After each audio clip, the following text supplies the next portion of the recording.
തുല്യനായി നിന്നു പൊരുതാനതു നേരം കണ്ടു നിന്നോരു ദേവാദികളേറ്റവും കൊണ്ടാടി നാരദ രണ്ടു ജനത്തെയും യക്ഷേശനാഗ്നേയമസ്ത്രം പ്രയോഗിച്ചാൻ രക്ഷോവരൻ വരുണാസ്ത്രേണ മാറ്റിനാൻ.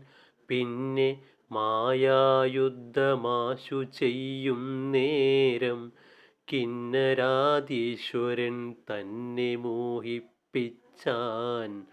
പൗലസ്ത്യനും നിജ ബുദ്ധി മറന്നുടനാലസ്യമുൾക്കൊണ്ടു വീണാനവനിയിൽ പത്മാദികളാം മുനികൾ ധനധനെ കിൽപ്പോടെടുത്തുടൻ നന്ദനകാനനെ വെച്ചു രക്ഷിച്ചുണർത്തിയിടിനാരന്നേരം.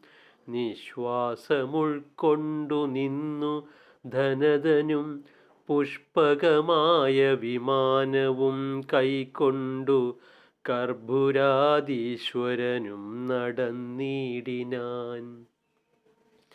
അഗ്രജൻ തന്നെ ജയിച്ചു ദശാനനൻ നിർഗമിച്ചിടിനാൻ പുഷ്പകത്തിന്മേലെ വന്നു ശരവണദേശമണഞ്ഞപ്പോൾ നന്നായുറച്ചിളകാഞ്ഞിതു പുഷ്പകം.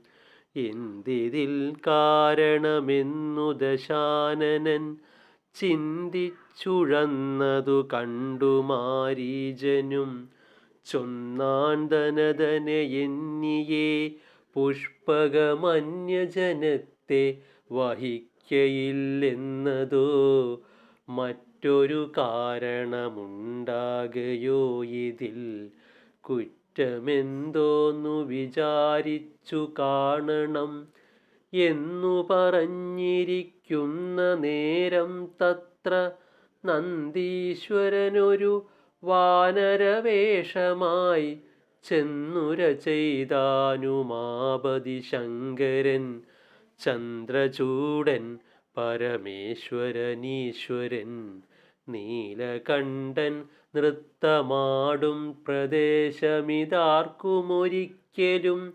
വന്നുകൂടായല്ലോ. എങ്കിൽ തിരിയെ